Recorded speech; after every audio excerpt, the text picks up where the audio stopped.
America's waterways move soybeans, corn, grain products, and more from family farms to feed the world. U.S. agriculture's positive trade balance relies on efficient waterways to transport these products at the lowest cost. From the upper Mississippi River to the Gulf, our waterways provide efficient, safe, environmentally sound ways to move freight. Modern waterways move America forward toward a stronger U.S. economy. Brought to you by Waterways Council and its stakeholders. Well, thanks for joining us here for our Agri-Pulse Washington Week in Review. I'm Spencer Chase, joined as always by Agri-Pulse Senior Editor Phil Brasher, discussing the week that was, agriculturally speaking, in Washington, D.C. Saw a little bit of action this week about kind of a wide variety of topics, so we'll be happy to summarize that for you. First topic we're going to talk about here today, Phil, is something that we've been covering for a while, and something that's kind of been unfolding for a while, certainly in the House of Representatives, and they've been kind of waiting on some action in the Senate on this. Speaking, of course, of the Waters of the U.S. rule, the Clean Water Rule, depending on what your opinion is of the EPA's rebranding effort. But the Waters of the U.S. rule has been repealed by House votes, both in a standalone legislation and in appropriations riders.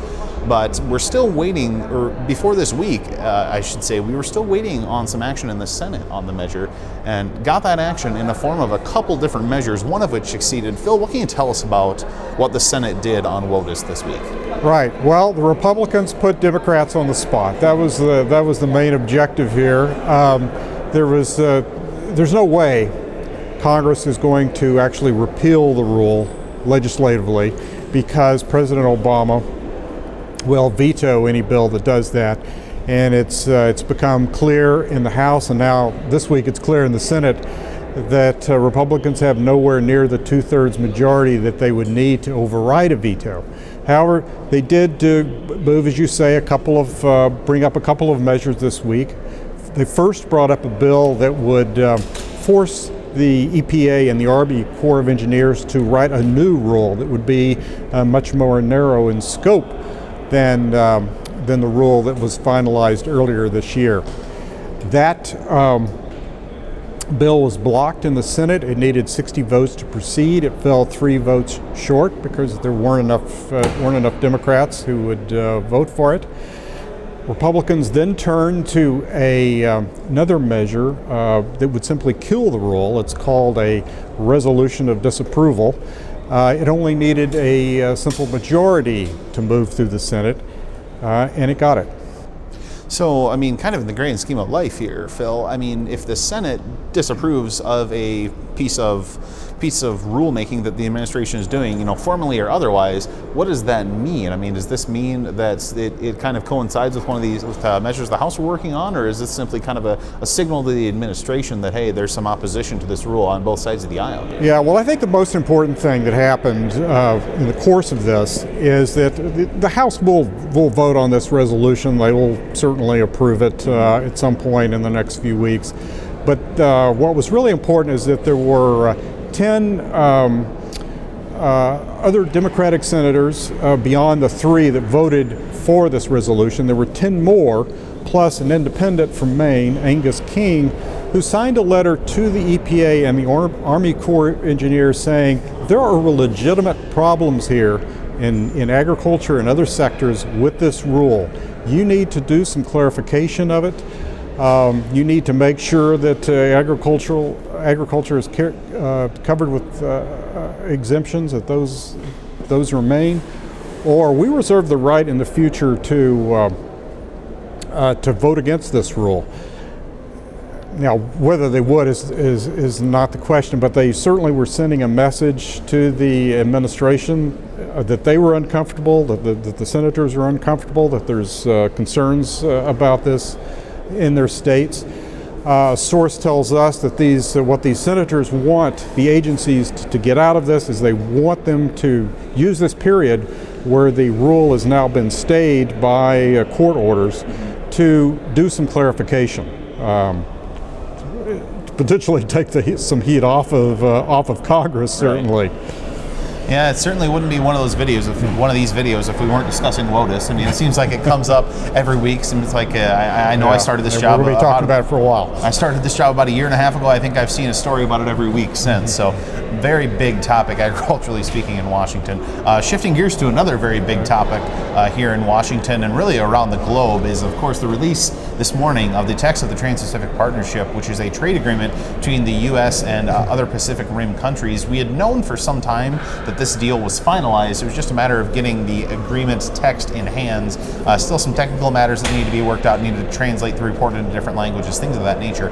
Now that we have the text, Phil, it seems like the usual suspects are still the usual suspects here. Those that were in support of the trade agreement are staying that way and vice versa. There hasn't been a lot of position changing, but kind of what have we seen from the agreement thus far, and where do we go from here? Right. Well, this is the fact that the text is now posted is important for a couple of reasons. First, it triggers the process that the president and the Congress must go through to consider this agreement. The president has to allow the text to be public for 60 days before he can actually sign it. So that's now started. It was posted overnight. It also, by posting the agreement, it allows all of us to get a look at what it actually says, and there's a broad range of 30 chapters, a lot of side letters, bilateral side letters that are posted as well on various issues like sugar, catfish, other products like that. But we're getting a look at that. It includes addresses issues like biotechnology, what countries have to do in terms of handling biotech products. There's a whole chapter on sanitary and phytosanitary measures, setting a process for trying to harmonize the way those food safety and animal and plant health barriers are put up and how they're taken down. And of course there's all the market access issues with tariffs and how those are reduced or not reduced. That's all in this text.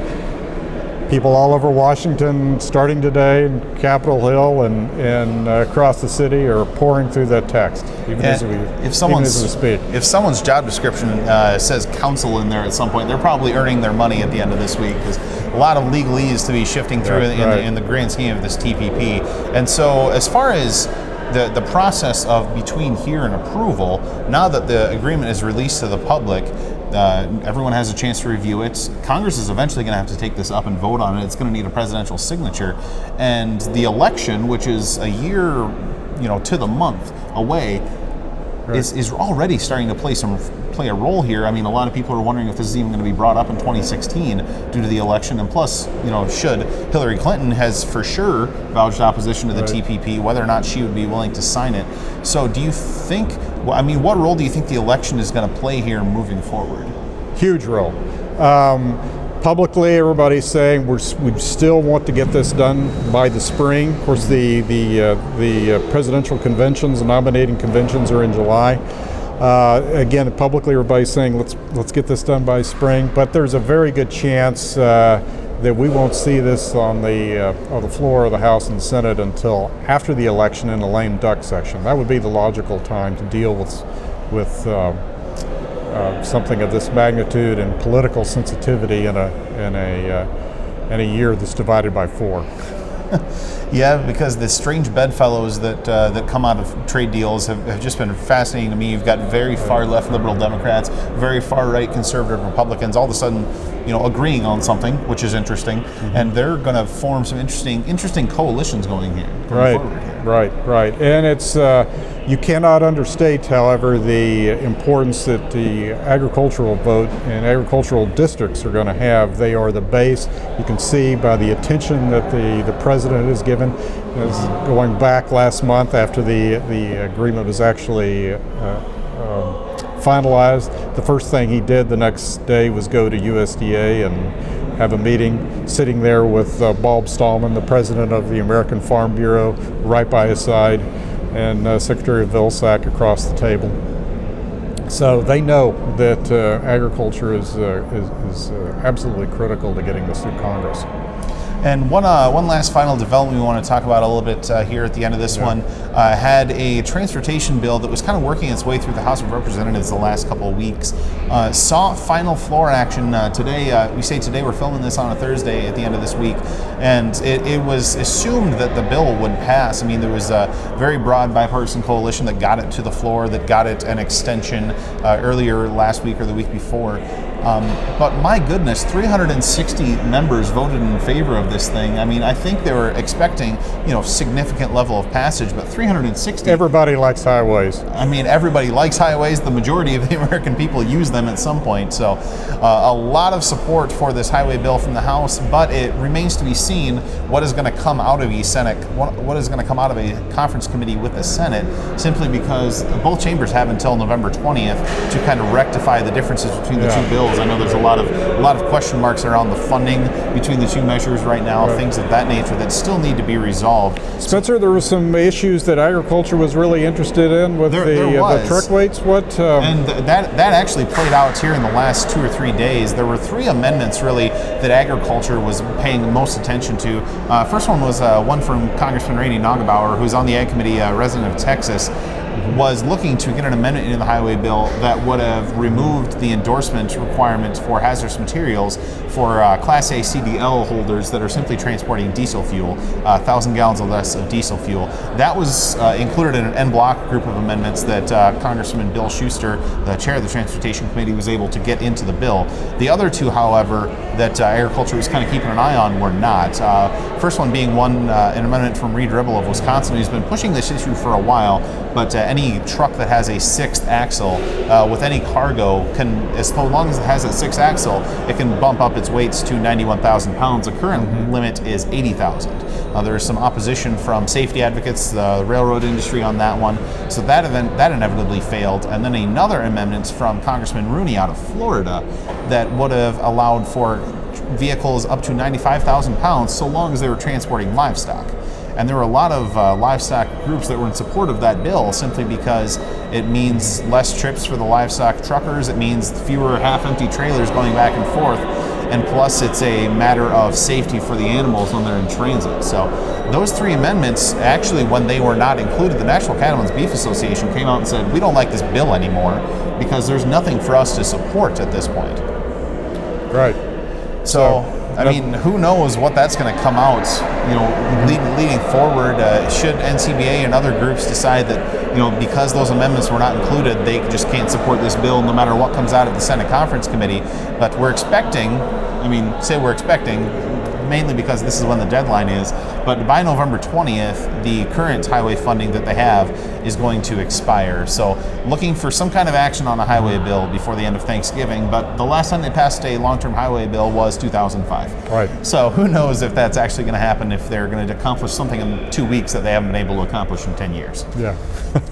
So I think that's going to about do it for this week, agriculturally speaking, in Washington, D.C. We certainly appreciate you tuning in for this video, and we'll do our best to keep you informed of agricultural policy matters on Capitol Hill at agripulse.com. For Phil Brasher, I'm Spencer Chase. Have a good one.